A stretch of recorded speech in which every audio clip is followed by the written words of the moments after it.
In the mists of history, a figure emerges, clad in steel, astride a powerful steed, the armored knight, a symbol of chivalry, power, and the changing face of warfare. Join us as we journey through time to uncover the origins, evolution, and lasting impact of these ironclad warriors. To understand the rise of the armored knight, we must first travel back to the tumultuous years following the fall of the Roman Empire. As centralized authority crumbled, a new social order began to take shape. In this dangerous world, those with the means to arm themselves rose to power, laying the foundation for what would become feudalism. The collapse of Roman infrastructure meant that infantry-based armies were no longer practical. Cavalry became increasingly important, as mounted warriors could cover vast distances quickly and strike with devastating force. As the 8th and 9th centuries dawned, a new system emerged. Lords granted land, known as fiefs, to warriors in exchange for military service. These mounted fighters formed the backbone of medieval armies and would evolve into the knights we recognize today.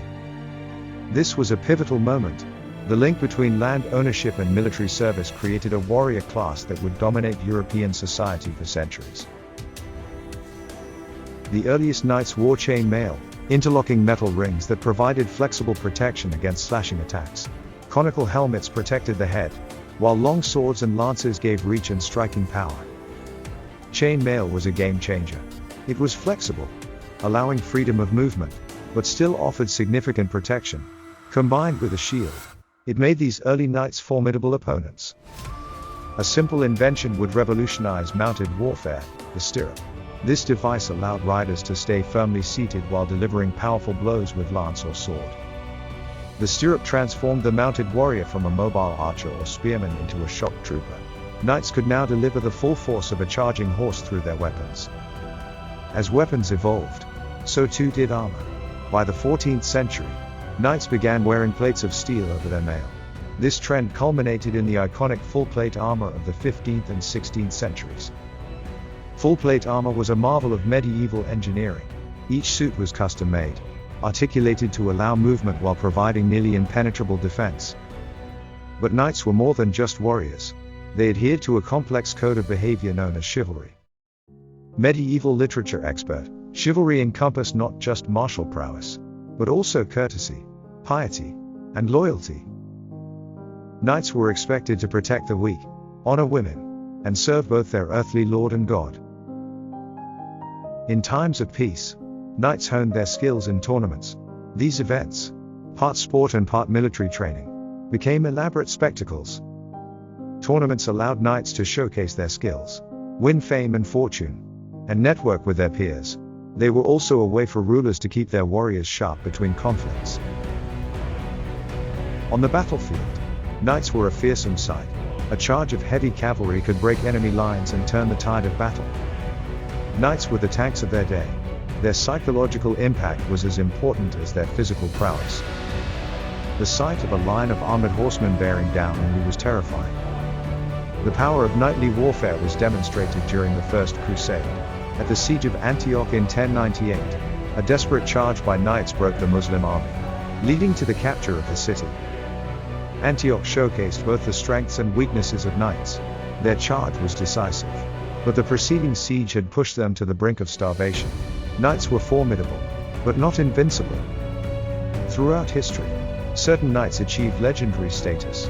Richard the Lionheart, William Marshall, and even Joan of Arc embodied the knightly ideal in different ways.